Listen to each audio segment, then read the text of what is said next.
Oh, it was going so good.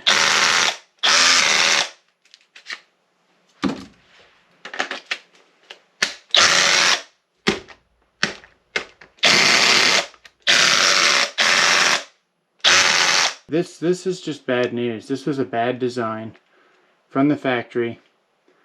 I'm cutting this thing off on mine just to seal it from dust. You can do what you want, but you can clearly see my setup is just a factory defect. See that? I mean, you can literally see. As soon as I put this switch in, it opens it up. And no wonder it was skipping. Alright, we are back with round 3 or 4 of this drill. And this is what I have discovered. So, I'm going to pull the trigger. I've got this fixed, but we're going to make sure it's super fixed. So, if you see in here, you're going to see that piece kind of bouncing back and forth. And you'll notice that it is in hammer drill, and it's stuck in hammer drill because we have taken out this thing. And I don't plan on putting this thing back because 2 reasons. 1, I want to get dust in my tool and destroy it. And 2, I can actually manually actuate this, so this will actually put it in drill mode. And then that bounces back. And then it should be in hammer drill now. So for some reason, if it decides to be stupid and get stuck, I'll be able to manually move it in the field. So that's my plan, because I've done some testing and this didn't impress me as much as I thought it would. So we're probably not going to keep this guy. Once I get this thing rolling, we will do some tests. Anyway, we are going to open this back up and I'm going to show you how I fixed it and what I'm going to do to make sure it stays fixed. So let's get into it.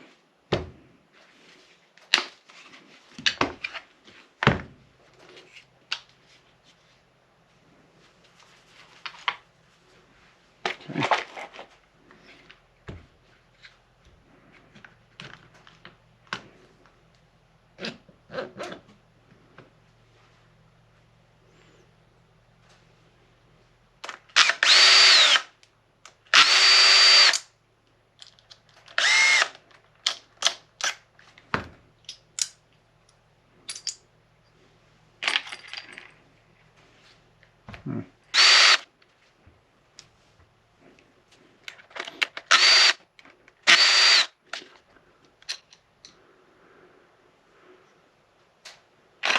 Now, what I did to fix this is that piece that you were seeing bounce up and down right here.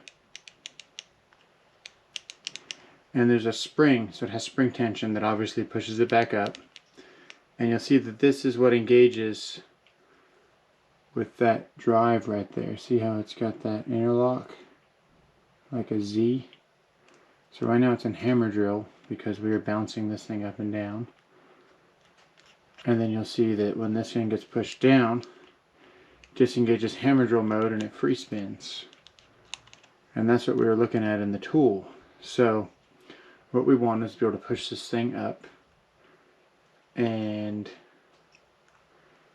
we did that by actually extending the spring. I could buy a different spring, but I wanted to just test what I was doing. And we've actually extended the spring up. And another thing was, I think a lot of grease was getting caked on the spring. I don't think there should be that much grease next to the spring. There should be grease by the spline drive and these planet gears, or ring gears, but not down there on the spring, because then the spring gets stuck, obviously. So in the 12 times that I've had this thing open, I'm pretty sure we've lost a lot of grease. So we're going to put some more grease in this, and we're also just going to pull the spring up just a little bit. So this comes out of the bottom. That releases this. Yeah, there we go. This all pulls straight out. And then this piece here, there's the spring down there. So you can see where the spring's been a little bit stressed. Understatement. We're going to pull this guy out just a little bit more. So we're going to go maybe an 1/8 inch longer.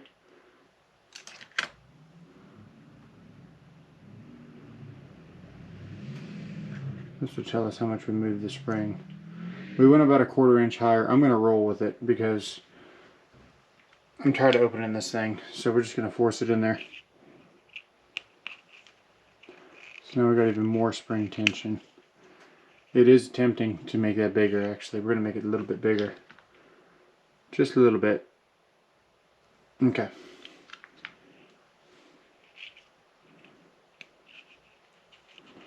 Could put some washers down here. There's a number of things we could do. We're just going to do this for now because I've opened this thing so many times that I'm pretty much really efficient at putting this thing back together. I'm not going to say a pro, but it's getting pretty easy at this point. This thing goes on here. This thing lines up there like that. And then we're just going to drop it straight down. But first I'm going to put some grease in here. Like that. Now we got two options here. Okay. We can try to put this back in. This thing sits on top of here, and that's what changes. See how it changes the height? We can try to build this with this switch. We'll see what happens. I feel like that's part of the problem. I feel like there's too much plastic on this switch. I might just cut this whole thing off flush and use it to seal the tool from dust and it actually do nothing. That might be an option. You can decide what you want to do. If you do that, it will only be a hammer drill, which is fine by me because I don't use this thing in drill. I just don't. I don't know that many people that do, actually. So we're just going to kind of play it by ear. I'm going to put it in for now. If it gives me too much trouble, we're just going to cut it flush. And that means taking the whole freaking tool apart again. But yeah, let's just see what happens. So this has to go on this piece first. And then this will sit here. Now I've got spring tension here that I never had before. It's very strong. It's actually fighting me, which makes me hopeful that we fix this thing because I never had to fight this thing before. So that's a good sign.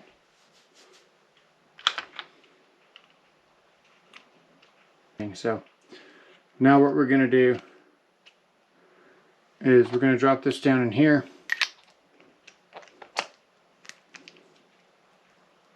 And we actually want this thing to come right down on there. That way we can lock that in there.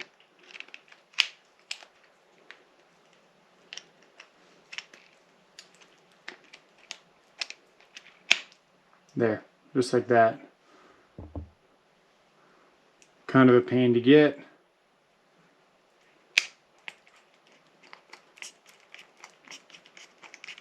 Just like that. Then what you want to do is screw this piece back in. So it holds everything in place. And my hands are getting some kind of messy.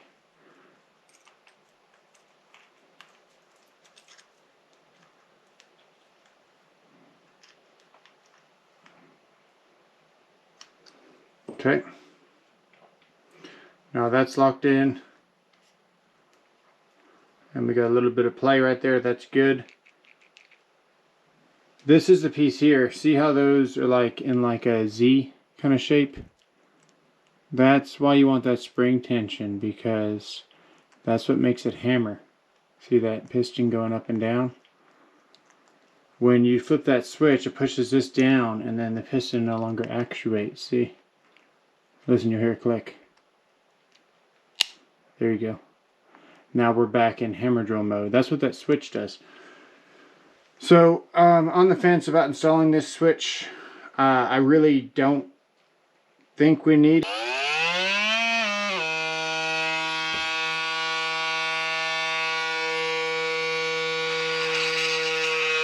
Awesome.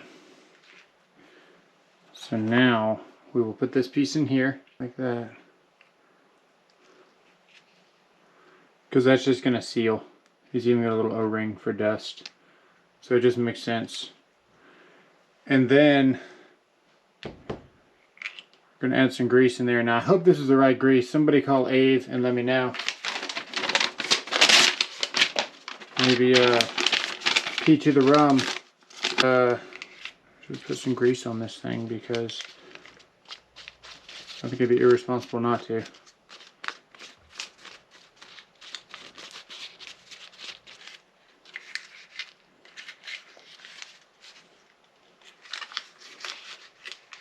Someone's going to say, oh, that's the grease that eats the bearings, that the bushings or something.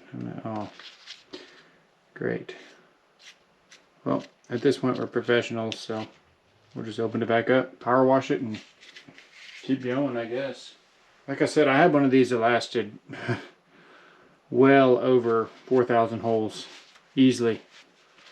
And I bought it the day it came out, so it's done a lot of work, and it's been a really good tool. So I don't think I even ever really used it in anything but hammer drill mode.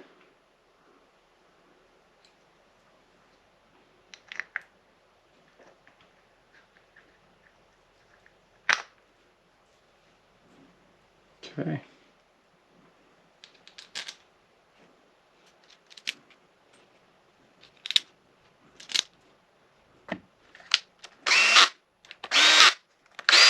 Oh yeah, we got a fake actuation going there. Nice.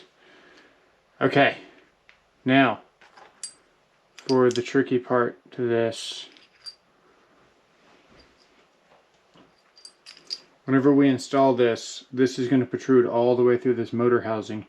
And we want this bushing to sit right there, not too far, not too little, just right. You'll see what I'm talking about.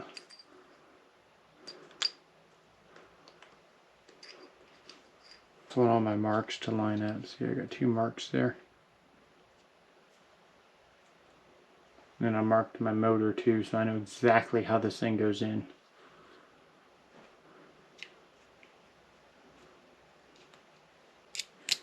And Abe's not here to help me, so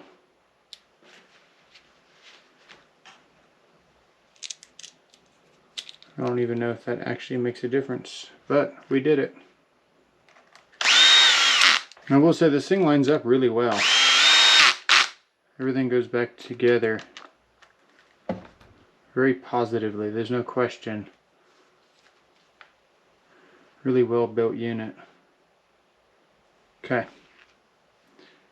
This goes in there.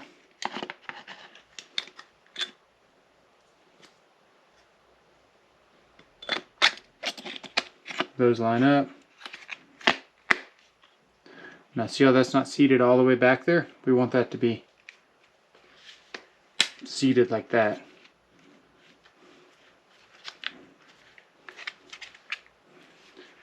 But now I can see this is rolled down, so we got to figure out what happened here. There we go. Alright, so we've got our bearing seated there. Lines are lined up, everything looks fully seated. Switch still works. No cords are pinched.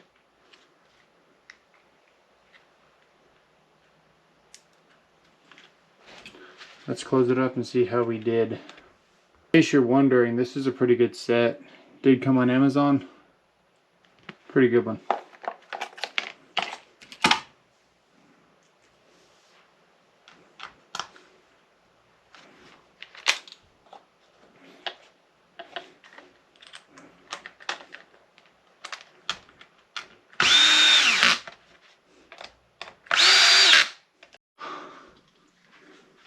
Alright, now, as I was saying, let's see how we did.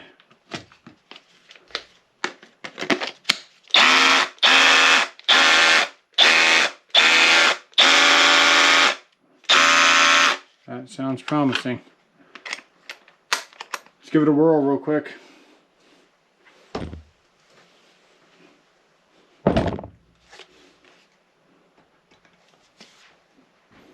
Here we go.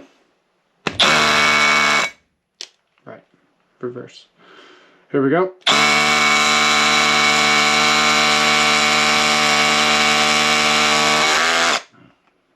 Do another one here.